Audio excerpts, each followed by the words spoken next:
Sejam bem-vindas a este podcast, uma ação da Licenciatura de Ciências Sociais do IFPR Campus Paranaguá. Neste projeto, vamos trazer provocações, leituras e análises sobre diferentes obras, clássicas e contemporâneas, que tocam as ciências humanas. Neste episódio, convidamos o sociólogo Luiz Belmiro Teixeira para falar do texto de Maria Sílvia de Carvalho Franco, Homens Livres na Ordem Escravocrata. Seguimos para a prosa?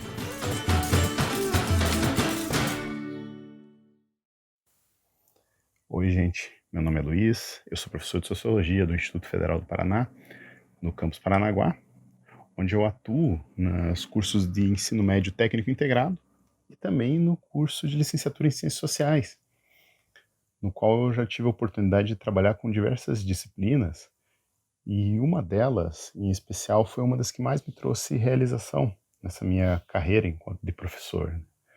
Eu estou falando da disciplina de Sociologia Brasileira, onde a gente tem a oportunidade de trabalhar com autores e temáticas que discutem a realidade da sociedade brasileira.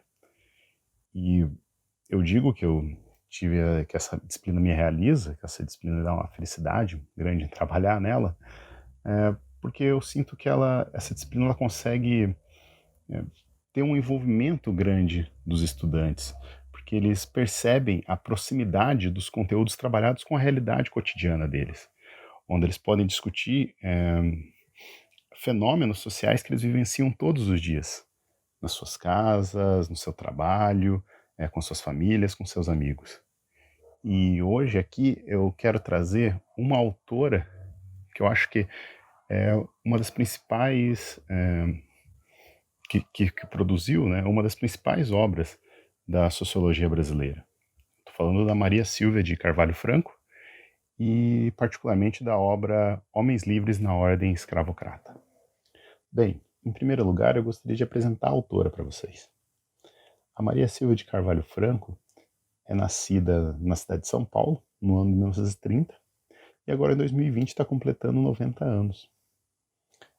Faz parte da geração de sociólogos e sociólogas que fez o curso de Ciências Sociais na Universidade de São Paulo, ali na década de 40, início dos anos 50, quando o principal professor do curso era o Florestan Fernandes.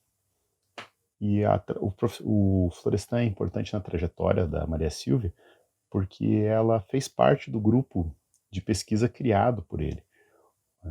Grupo que contava, né, com nomes como Fernando Henrique Cardoso, Ottaviani, autores que realizaram pesquisas que originaram obras clássicas da sociologia, do pensamento social brasileiro, orientadas pelo Florestan. E no caso da Maria Sílvia também. A tese de doutorado dela foi defendida em 1964, na própria Universidade de São Paulo, e o título dela era Homens Livres na Velha Civilização do Café. E é essa obra que vai dar origem ao livro que eu vou apresentar para vocês aqui hoje.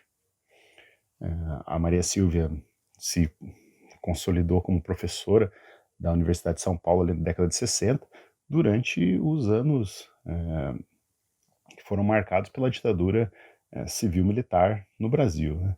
Onde quando havia uma repressão muito forte e uma perseguição a intelectuais e professores universitários. Ela tirou o título de livre docente pela Universidade de São Paulo na década de 70, em 1970, e acabou se transferindo para o departamento de filosofia. Daí, no final dos anos 80, ela vai se transferir para a Universidade Estadual de Campinas, a Unicamp, onde ela vai trabalhar até a aposentadoria dela. E aqui eu vou discutir um pouco a obra dela, a importância desse livro, que é considerado um clássico do pensamento social brasileiro. O livro é publicado em 1969, já com o título de Homens Livres na Ordem Escravocrata, e logo se tornou leitura obrigatória, não apenas para os cursos de Ciências Sociais, mas também para os cursos de História. A gente pode dizer que a maior influência da autora são os grandes ensaios interpretativos da década de 1930, como Casa Grande Senzala, do Gilberto Freire, Raízes do Brasil, do Sérgio Buarque de Holanda, e Formação do Brasil Contemporâneo, do Caio Prado Júnior. Especialmente esse último, e a gente já vai ver por quê. A obra está dividida em 4 capítulos, só que eu não vou me aprofundar em nenhum deles aqui. Vou dar apenas uma pincelada, destacando aqueles que considero os principais aspectos, pois nem temos tempo para ir muito além disso.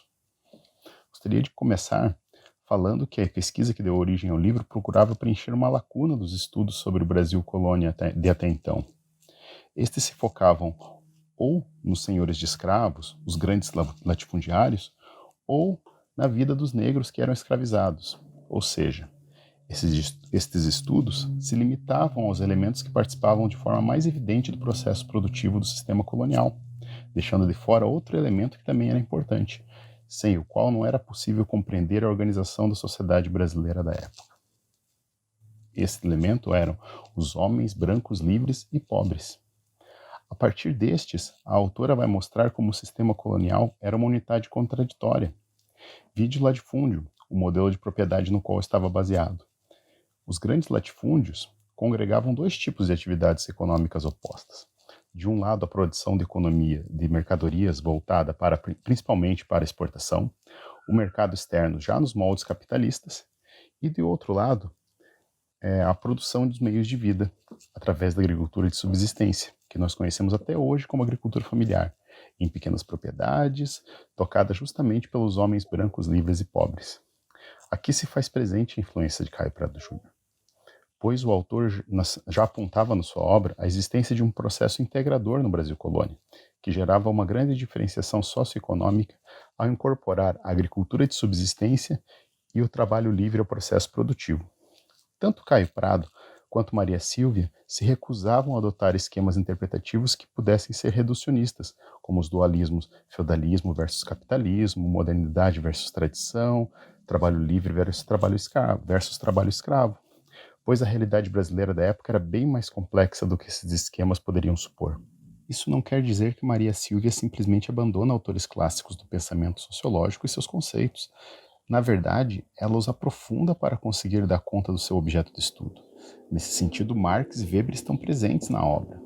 A autora apresenta o mundo do Brasil colônia a partir de tipos ideais, que constrói tendo em mente as atividades que os homens brancos exerciam. Daí nós temos o tropeiro, o vendeiro, o sitiante, o agregado e o camarada. O sitiante e o agregado são aqueles que mais nos chamam a atenção, pois demonstram como se dava a integração entre a grande propriedade e a agricultura de subsistência. Os sitiantes são os pequenos proprietários, e os agregados são aqueles que cultivam a terra alheia, e com ambos os senhores mantinham fortes laços. A autora analisa a organização social do Brasil colônia focando as relações de dominação estabelecidas entre os senhores e os homens brancos livres, com base em um elemento que os vinculava independente da posição que ocupavam: o favor. Este elemento do favor que vai permitir ao senhor exercer a dominação de forma velada, por meio de um sistema de dívidas, que os homens brancos pobres contraíam em diversos momentos de suas vidas. O caso dos agregados é o mais emblemático. Como os latifúndios eram imensos, se tornava inviável cultivar toda a sua extensão. Daí os grandes proprietários cediam pedaços de suas terras, para pequenos agricultores plantarem, visando prover o sustento de suas famílias.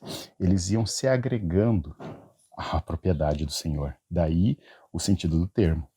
Esta era uma relação informal, sem contratos, em que os agregados ficavam em dependência dos senhores, pois podiam ser desalojados de uma hora para outra sem qualquer aviso prévio.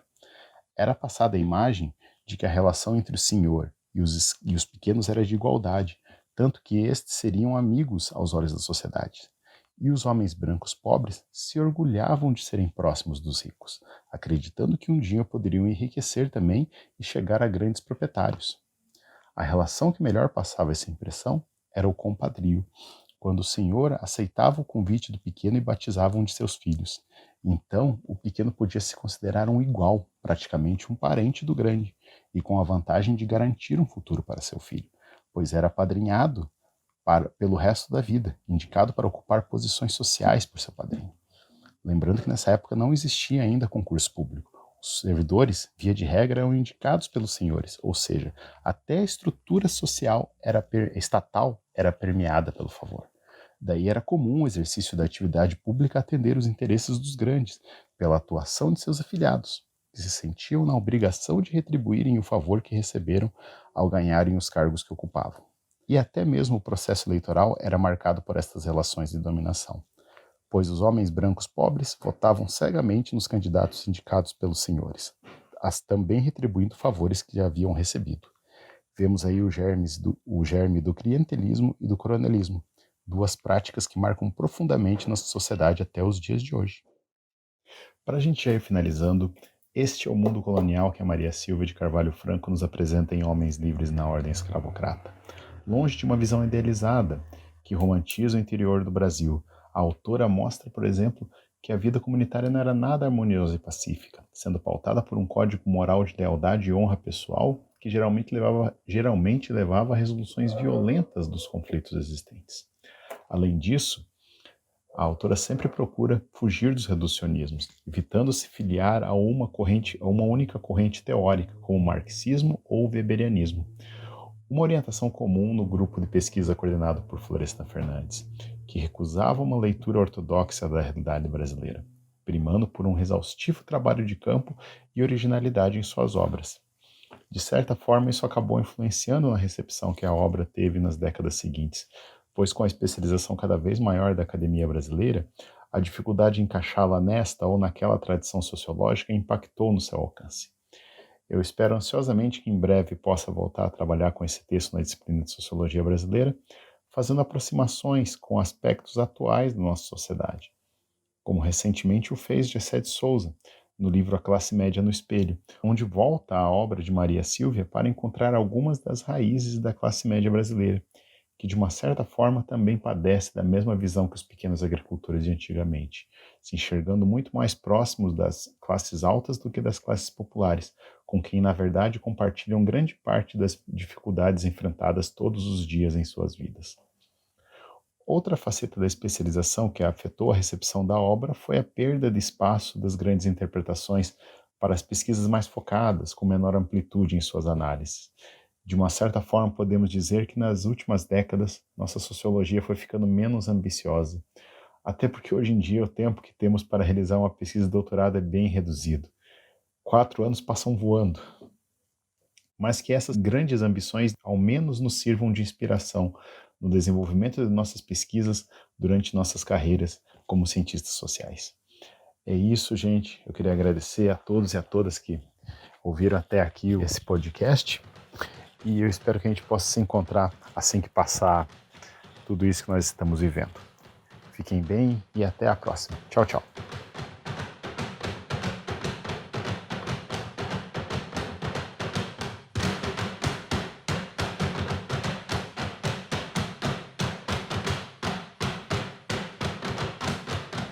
Após escutar a fala do professor Luiz Belmiro, vamos pensar as seguintes questões. Ainda hoje é possível identificar elementos tradicionais ou informais em meio às instituições sociais em funcionamento no país? As relações de dominação se perpetuam através dessa complexa relação entre o tradicional e o moderno? Muito bem, nos encontramos no próximo podcast.